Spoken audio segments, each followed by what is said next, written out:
नमस्कार, मैं हूं अनिकेत मिसाल और आज की बड़ी अंतर्राष्ट्रीय खबर। इजराइल ने गाजा से अपनी प्रारंभिक वापसी रेखा स्वीकार करने की घोषणा की है। यह जानकारी अमेरिकी राष्ट्रपति डोनाल्ड ट्रंप ने सार्वजनिक रूप से दी है। ट्रंप के अनुसार जब हमास इस समझौते की पुष्टि करेगा तो युद्ध विराम तुरंत लागू हो जाएंगे और बंधकों की रिहाई की प्रक्रिया शुरू होगी।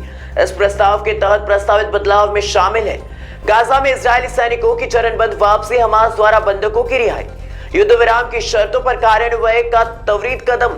हालांकि इस कदम पर हमास की आधिकारिक पुष्टि अभी बाकी है। इस बीच इजरायल ने कुछ हमलों को कम किया है, लेकिन नियंत्रण बनाए रखने की योजना अभी भी बनी हुई है। स्थिति बेहद नाजुक बनी हुई है। क्या यह मोड़ स्थानीय बदलाव की शुरुआत होगा या यह सिर्फ एक अस्थानीय कदम बनेगा? अमेरिकी राष्ट्रपति डोनाल्ड ट्रंप ने एक बार फिर सुर्खियां बटोर ली है। खबर आ रही है कि ट्रंप बांग्लादेश के सुंदर और रणनीतिक रूप से अहम सेंट मार्टिन द्वीप में एक लग्जरी रिजॉर्ट खोलने की योजना बना रहे हैं।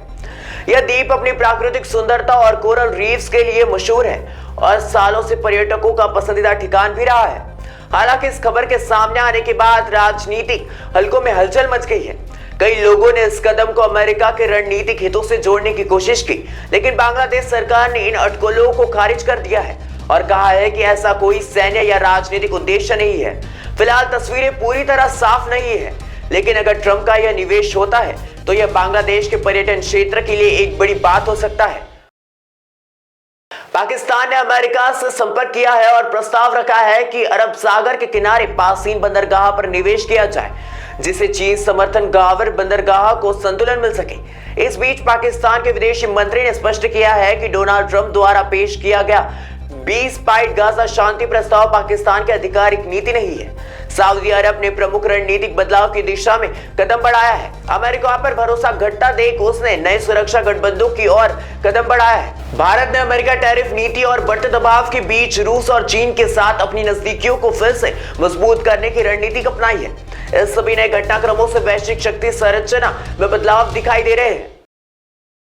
और यह है ताजा स्वास्थ्य और सुरक्षा से जुड़ी खबर। मध्य प्रदेश, राजस्थान और तमिलनाडु समेत कई राज्यों में कोल्ड ड्रिंक कफ सिरप के सेवन से बच्चों की मौतें हो गई है। सरकार और संबंधित विभाग ने कंपनी सेसन फार्मास्यूटिकल्स के खिलाफ सख्त कार्रवाई शुरू कर दी है। कुछ मुख्य बिंदु इस प्रकार है। उक्त सिरप की एक बैच SR 13 मई 2025 एक्सपायर अप्रैल 2027 में डेटलीन ग्लाइकोल नामक जहरीले औद्योगिक केमिकल पाया गया है।